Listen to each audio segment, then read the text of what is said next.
Una noche en febrero del 2020, hombres armados entraron al San Ramón para robarlos. El barco llevaba inmovilizado a la fuerza 6 meses y al capitán Jaime Herrera, que intentó proteger su tripulación como pudo, lo asesinaron en la cubierta. Claudia Fortich, su esposa, que lo esperaba con vida, lo recibió en un féretro. Pero como si fuera poco, el dolor y la pérdida duró más de un año rogando por un sello en Venezuela para que le reconozcan aquí su pensión. La nena Rázola habló con la viuda, que se siente a la deriva porque extraña mucho a su marido y porque la pensión podría naufragar en medio de las tormentas diplomáticas que azotan a estos dos países. Subieron luego en la noche, dicen que piratas, que eran más o menos 7 personas que estaban encapuchados, los amordazaron, los golpearon. Le pedían a mi esposo que abriera la puerta de los dormitorios de los demás tripulantes y él se negaba a hacerlo y pues allí lo asesinaron. La Cancillería... Fue así, tal como lo cuenta Claudia Fortich. A su esposo, el capitán de navío Jaime Herrera Orozco, lo asesinaron el 24 de febrero de 2020 a bordo del barco mercante San Ramón, que había durado 6 meses detenido por la Armada venezolana en aguas de ese país. Se sabía que el sitio donde ellos estaban fondeados era un sitio peligroso y que había piratería. El peligro los rondaba tanto afuera en el mar como adentro, donde permanecían amenazados por oficiales de Venezuela y no dejaban que el barco se moviera ni que el capitán y su tripulación pudieran pisar tierra firme. Y pasando por Venezuela, el buque se averió, se dañó el motor, él pidió ayuda por radio y bueno, la ayuda fue que se acercaron a robarles a los tripulantes sus pertenencias y pues empezaron a pedirles una cantidad de dinero que mi esposo se negó a dar. Y ahí empezó la travesía que le costó la vida. El capitán Jaime Herrera Orozco era un tipo de 51 años. Había zarpado de Guyana rumbo a los astilleros en Cartagena, porque el barco tenía que entrar a reparación. Y pasando por aguas venezolanas, el capitán sintió que algo le fallaba al motor y tuvo que detenerse en Vallapozuelos, cerca a Puerto de la Cruz, en Venezuela. Pidió ayuda y llegó, pero no como él la esperaba. Y toda la vida dedicado al mar. Sí, como él se negó a dar este dinero que le pedían, les dijeron, entonces los vamos a acusar de contrabando de combustible. Pues él dijo que pues, no podía hacer nada, los tanques estaban vacíos, allí no había nada, pero tampoco les iba a dar el dinero que ellos estaban pidiendo. Y se los llevaron remolcados hasta Venezuela, Isla Borracha, por allí. Y es que con semejante situación, ¿quién no se marea? Pero es lo que él más o menos me contaba. Y así los tuvieron, secuestrados en su propio barco. El capitán Herrera les mostraba todo por dentro para demostrarles que no había una gota de combustible, que lo único que tenían eran problemas con el motor. Este es el cuarto de máquinas. ¿Sí lo viste? Y lo que se ve allá abajo son los motores. Pero los navales venezolanos se empecinaron en acusarlos, en detenerlos, en vigilarlos con armas y en no dejarlos mover. ¿Viviendo en el barco cuánto tiempo? 10 meses más o menos. Mi esposo y yo teníamos comunicación permanente. Él pues nunca dejaba de escribirme, de llamarme, de ponerme audios. O en la madrugada, mientras él estaba prestando guardia, me escribía poemas, me mandaba canciones, me hacía videos. Claudia los conserva como si fuera un tesoro, que en realidad lo son. Aquí vemos lo que son los controles. Te voy a voltear un momentico para que veas los controles. Se le ve tranquilo. Pasa con su celular de un cuarto a otro advirtiendo que van a oír mucho ruido. La máquina queda allá afuera, pero hace bastante ruido. Así que es posible que no me escuches. Luego aparece en este video mostrando el puente de navegación. Tiene una camisa rosada y dice que de pronto la iluminación no va a ser tan buena. Yo no sé si esto salga bien porque no sé qué tan claro se ve allá. Esto que tú ves allá al fondo, este es el puente de navegación. Es donde el buque se lleva el control del buque. El capitán intentaba de esta manera tener comunicación con sus 2 hijos. Hola, hijo. ¿Cómo estás, mi amor? El menor de ellos, sobre todo, no quería perderse ningún detalle del barco. De acá es donde te extraño todos los días, hijo lindo. Bello, mi amor. Chao. Y así fue mientras estuvo fondeado en costas venezolanas, acusado y amenazado, junto a sus 12 tripulantes que veían pasar los días, los meses, y nada cambiaba. Extrañándote, mami, esperando a ver qué pasa. Las cosas se enredaban aún más, porque no había Y aún no hay canales diplomáticos. Y además tampoco ayudaba el acuartelamiento global por culpa del COVID. Y seguir esperando. Justo se presentó la pandemia. Se le viene a uno el mundo encima en un momento. Claudia y su marido quedaron literalmente a la deriva, por lo menos. Y eso era un alivio, le consignaban el salario de su esposo y con eso podía mantenerse a flote.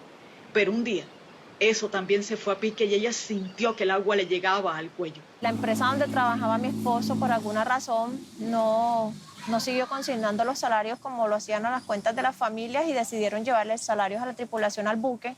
La plata junto con algo de comida les llegaba en una lancha y el capitán Herrera la guardaba en una caja fuerte. Él estaba loco intentando ver cómo le hacía llegar ese dinero, pues cómo me lo hacía llegar a mí, porque pues él decía, mami, yo no hago nada con este dinero aquí en el buque. Eso lo atormentaba, sabía que su mujer y sus 2 hijos ya empezaban a naufragar, porque el dinero se le iba acabando. Espero que ya estés mejorcita, mami. Pero nada se podía hacer. Y a la larga le daba cierta tranquilidad que él pudiera comer todos los días. Le llevaban todo lo que ellos necesitaban para estar allí. Ambos se fueron acostumbrando a esa nueva normalidad obligada. Los videos diarios le daban algo de sosiego. Estoy bien, normal, un poquito más gordo, mucho más gordo. Claudia se quedaba horas mirándolos. Pero bien.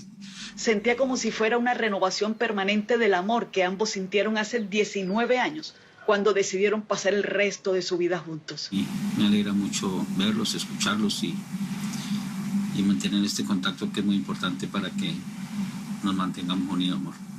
Te amo con todo mi corazón. Se habían conocido en la base naval de Cartagena. Ella trabajaba en comunicaciones y él hacía un curso para especializarse. Y como dicen por ahí que una mirada bastó, resolvieron entonces navegar juntos a partir de ese momento. Nosotros nos conocimos y más o menos a los 2 meses ya estábamos viviendo juntos. Y la verdad es que no me arrepiento, nos fue muy bien y una relación muy bonita. Y por eso Claudia se ríe, a pesar de su ausencia. El poco tiempo que podíamos pasar juntos siempre lo pasáramos como de luna de miel. Ahora Claudia, aunque pasa horas viendo el mar buscando a su marido y tratar de entender, enfrenta ahora otra tormenta.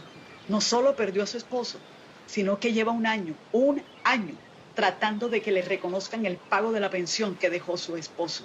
Poder conseguir una postilla de la Cancillería venezolana, que ha sido pues la lucha más grande. Jamás pensé verme en una situación así tan complicada. Enredada además, el cadáver de su marido se lo entregaron en La Guajira y de allí lo trajo en carro hasta Cartagena. El sepelio fue aquí en este cementerio y aquí está su tumba. Claudia pensaba que lo que debía hacer era llorar a su marido y consolar a sus hijos, pero no. Su vida parece ahora todo un tsunami. La primera traba que me encuentro es que piden en la página de la Cancillería que para hacer estas solicitudes tiene que ser una persona de nacionalidad venezolana. Tiene que ser un familiar directo del difunto y además de nacionalidad venezolana. Entonces yo decía, pero ¿cómo así? Si mi esposo no es venezolano, no tiene familia venezolana, yo no soy venezolana, entonces ¿cómo voy a hacer este trámite? Como pudo, encontró un abogado allá que le ayudó a sacar el registro de defunción. Y con eso debía ser suficiente, pero no. De nuevo, otro pero. La empresa donde trabajaba mi esposo designó para hacer las labores de repatriación del cuerpo y todo esto. Al momento de dar los datos para llenar el registro de defunción, dejó en blanco la casilla donde se pregunta el nombre del cónyuge y la ocupación. Entonces, esta fue la razón por la que la Cancillería negó de plano la postilla del documento. El cuento es largo y salpicado de enredos y de mensajes cruzados que tienen a Claudia, yendo de aquí para allá. La Cancillería colombiana no podía intervenir porque no habían relaciones diplomáticas, entonces yo quedé ahí como en un limbo, teniendo nosotros aquí todas las evidencias de que mi esposo está sepultado aquí en Colombia, la factura de prestación de servicios de la funeraria, un certificado emitido por el Parque Cementerio donde dan constancia de que mi esposo está allí sepultado. Pero eso ni lo miraban. Sentía que encallaba otra vez ante la impotencia de que ni siquiera la tumba de su marido era prueba de que estaba muerto. Le tocaba almacenar su dolor y volver a visitar despachos públicos que le decían lo mismo, una y otra vez. Yo interpuse una tutela a la registraduría, a la Cancillería, al Estado colombiano y esta tutela falló en mi contra. Luego se hizo la impugnación de la tutela, la impugnación también me la negaron. También solicité ayuda a la Defensoría del Pueblo. Se comunicaron conmigo informándome quién era pues, la persona a la que le habían asignado mi caso. Me dijo que iba a intentar comunicarse con Juan Guaidó. Después de un tiempo me dijo que no, que eso había fallado. Después de tanto papeleo que a veces hasta resulta inútil y excesivo, Claudia Fortich recibió la noticia de que Venezuela apostilló, selló el documento de la defunción de su esposo. Y si todo va viento en popa, debe recibir su pensión este mes. De un trámite que debería ser en menos de 24 horas y esto que ha tomado un año. Sí. Así ha sido, un enredo monumental, un viaje al fondo de la burocracia dictatorial, al fondo mismo de un mar sombrío, atiborrado de documentos y de un papeleo sin sentido. Las personas quedamos desamparadas, se nos piden que hagamos trámites que en la práctica son prácticamente imposibles y que no hay ningún acompañamiento del gobierno. Claudia Fortich va a cumplir 39 años y vive aquí en Turbaco, un municipio que queda a 20 minutos de Cartagena. Mira las fotos de él, de sus hijos, cuando eran 4 y ellos 2 eran 1. Hola, mi amor. Hola, hijitos.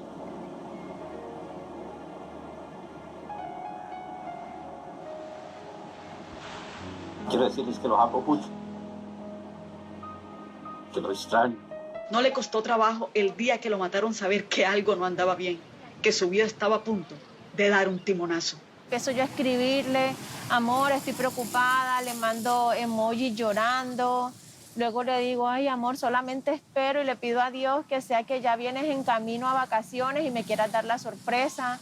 Mi hermana, la llamé, hermana, estoy preocupada, Jaime no me contesta los mensajes y es raro, es que él le llega, ni siquiera los lee y no se ha conectado desde la madrugada. Ya a las 2 de la tarde me llaman por teléfono, pero yo apenas escuché la voz entrecortada de la persona que me llamó, inmediatamente me puse a llorar. Y no ha dejado de hacerlo, extraña sus mensajes diarios, esa complicidad, el acuerdo que hicieron de no separarse jamás. Tú sabes lo que significas para mí desde que te conocí, desde que decidimos compartir vida juntos. Espera que finalmente le llegue la pensión, espera que él esté en paz y que donde esté sienta que ella aún lo ama y que lo extrañará siempre. Quiero que sepas que soy lo más importante de mi vida. Que no hay momento en que no piense en ustedes. Solo deseo que decirles que tengan una feliz Navidad. Los asesinos se pudieron robar hasta su anillo de boda, pero lo que no pudieron llevarse fue ese pacto eterno que ni la muerte lo pudo romper.